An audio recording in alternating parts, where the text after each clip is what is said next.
నామానికి మహిమకరంగా కొన్ని ఆత్మీయ విషయాలు మాట్లాడుకోవాలి. ఏమంటే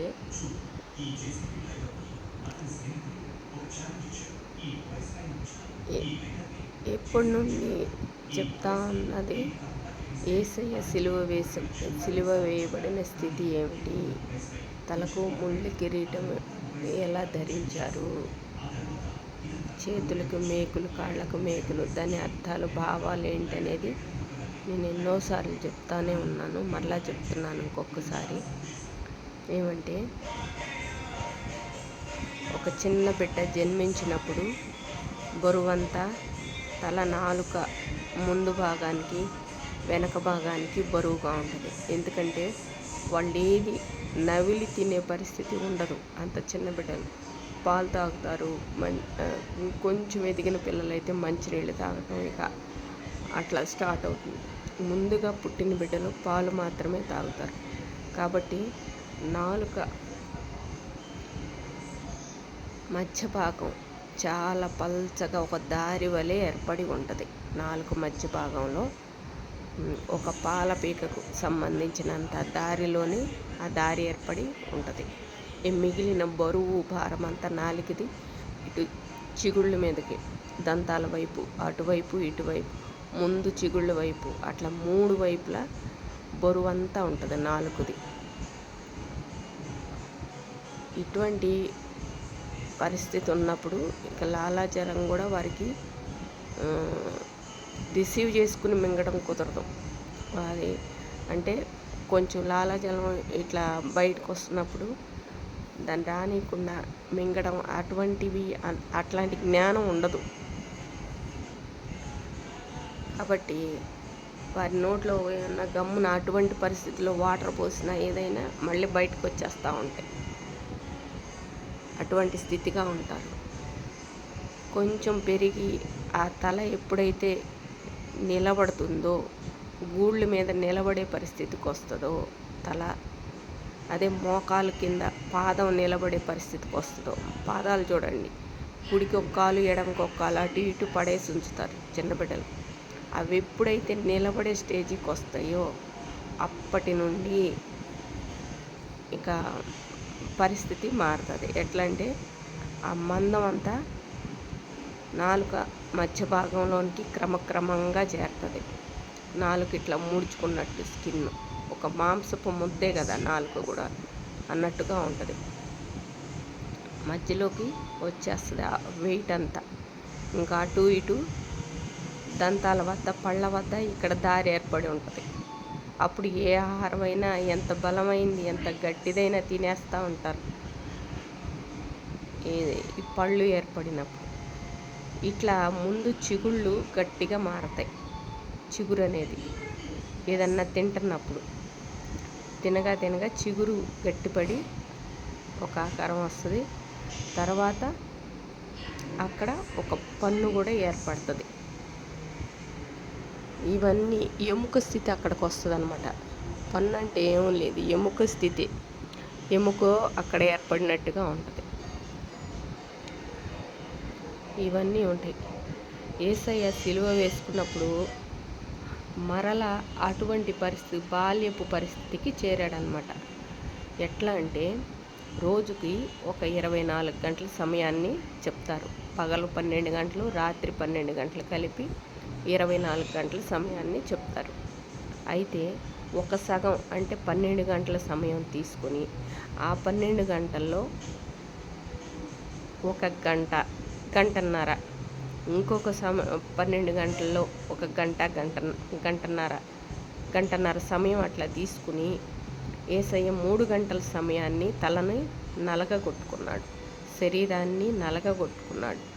ఎట్లా అంటే తగుమాత్రం ఆహారంతో శరీరేచ్ఛలను జయించాడు. విస్తారమైన ఆలోచనలు, కోరికలు అనేది జయించి చూపించాడనమాట. తల ఆలోచనలు సరిచేసుకొని. దీనికి ఈ గంటన్నర సమయంలో ఒక గంట తీసుకోవచ్చు, లేదా ముందుగా ఒక అరగంటన్న తీసుకోవచ్చు తలను. అట్లా ఈ తల నుదుటి భాగం 2 కనుబొమ్మల మధ్య పైన తల వద్ద ఎప్పుడు ముందుకు వచ్చినట్టు వెంట్రుకలు కనపడతాయి, ఎవరికైనా గమనిస్తూ ఉంటే. ఆ కొద్దిగా కనపడిన వెంట్రుకలు సరిచేయటం ద్వారా ఎలా మారుతుంది, తల ముండ్ల కిరీట స్థితి ఎలా వస్తుంది, శరీరం మేకులు ఎట్లా వస్తాయి అనేది చెప్తున్నాను. అది నాకు బయలుపరిచింది మాత్రమే. ఇందులో ఎవ్వరూ నెగిటివ్ మాటలు రానివద్దు. యేసయ్య నాకు బయలుపరిచిన ఆలోచనలు, తలంపులు, తలాంతులు రహస్యంగా ఉంచుకోవాలి.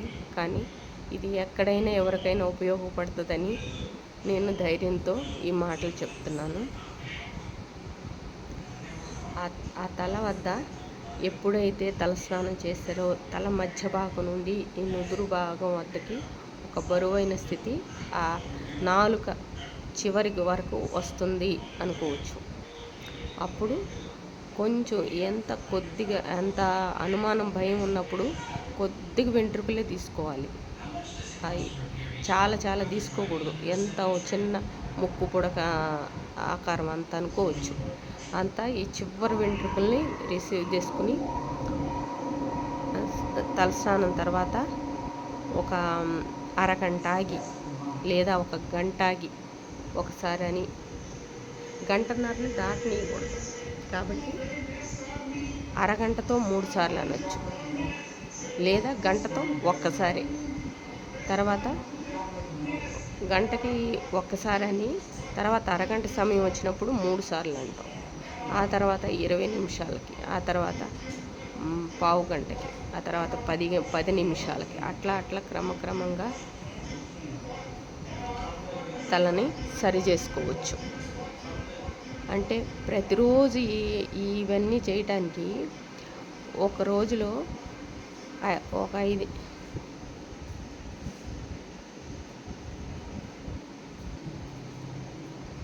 5ంటికి తలస్నానం చేస్తే ఒక గంటకి 6 గంటల సమయంలో ఆ తల వెంట్రుకలు ముందు కొంచెం కట్ చేసి ఇలా ముందుకు అనొచ్చు. మరొకసారి 6 గంటలకు స్నానం చేసి 7 గంటలకు అంటాం. మరొకసారి 7 గంటలకు స్నానం చేసి 8ంటికి అంటాం. అట్లా 3 గంటల సమయాన్ని తీసుకోవచ్చు. 9 దాటనీలా యేసయ్య తల ముండ్ల కిరీట స్థితి 9 గంటలు దాటనివ్వలేదన్నమాట.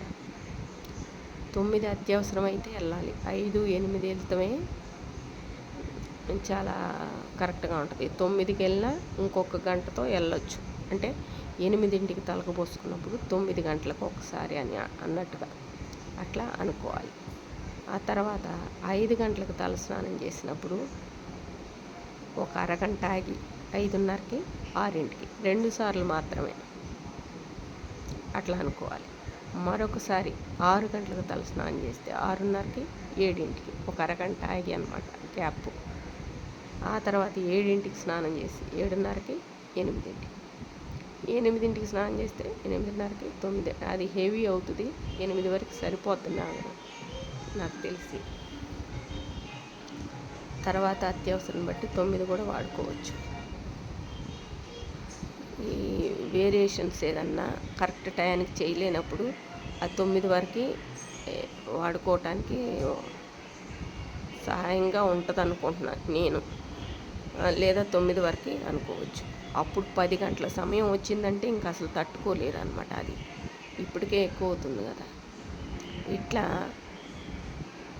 ఒక అరగంట సమయంతో అట్లా మరలా ఉదయం ఇట్లా 8 గంటలకి వెళ్ళిన దాకా ఒక పూటే స్నానం చేస్తూ, ఉదయమే స్నానం చేస్తూ అట్లా ఒక పూట గడపాలి. ఇటు గంట సమయం 5 గంటల నుంచి 5 గంటలకు స్నానం చేసి 6ంటికి ఒకసారి అంటాం. 6ంటికి స్నానం చేసి 7ంటికి ఇట్లా ఒక గంట అన్నప్పుడు, గంట సమయం పూర్తయినప్పుడు సాయంత్రం తలకు పోసుకోవాలి మళ్ళీ. అప్పుడు మళ్ళీ అది 5ంటికి స్నానం చేసి 6ంటికి, 6ంటికి స్నానం చేసి 7ంటికి అట్లా ఒక గంట అటు ఇటు ఈక్వల్గా అనుకోవాలి. అంటే నుదుటి వద్ద, మెడ వద్ద కూడా అట్లా అనుకోవాలి. ఆ తర్వాత మళ్ళీ అరగంట సమయం కూడా అట్లాగే. ముందు ఉదయం ఒక అరగంట అయిన తర్వాత సాయంత్రం వరకు అది అయిపోద్ది. మళ్ళీ అరగంట తర్వాత ఒక 20 నిమిషాలను, ఒక పావు గంటను, ఎవరి సమయాన్ని బట్టి వాళ్ళు అట్లా అనుకోవచ్చు. లేదా ముందు ఒక గంట అన్నాం కాబట్టి 45 నిమిషాలకు ఒకసారి 40 నిమిషాలకు 45 నిమిషాలకు ఒకసారి అన్న తర్వాత 30 నిమిషాలకు ఒకసారి అట్లా అనొచ్చు. అప్పుడు డైరెక్ట్గా అరగంటకు రాకుండా ఎక్కువ ఇద్ది సమయం అనుకుంటే, ఎవరి ఓపికని బట్టి వారు, ఎవరి శక్తిని బట్టి వారు ఇలా కొట్టుకుంటే దేవుని రహస్య మార్గం ఏంటో తెలుస్తుంది. ఖచ్చితంగా దేవుని దర్శనం పొందుకుంటారు. ఎవరి పట్ల ఎంతమంది దేవదూతలు సంచరిస్తుంది, ఎంతమంది అపవాదుల చుట్టూ ఉంటుంది, ఏం జరుగుతుంది అనేది సమస్తం తెలుస్తుంది తలలో ఈ మార్పుల ద్వారా. అయితే వీటి వల్ల మాట సరిగా రాదు కొంచెం, ఎందుకంటే నాలుక కదిలే స్థితి ఉంటుంది కాబట్టి మాట వస్తుంది, నడక వస్తుంది, కానీ తడబడే స్థితి ఉంటుంది అన్నమాట. యేసయ్య ఎట్లా 9 గంటల నుండి 12 గంటల వరకు నడవలేని స్థితిలో బరువుతో వెళ్ళాడో అటువంటి పరిస్థితి ఉంటుంది. ఇప్పుడు మరికొన్ని విషయాలు చెప్తాను, ఒక్క నిమిషం.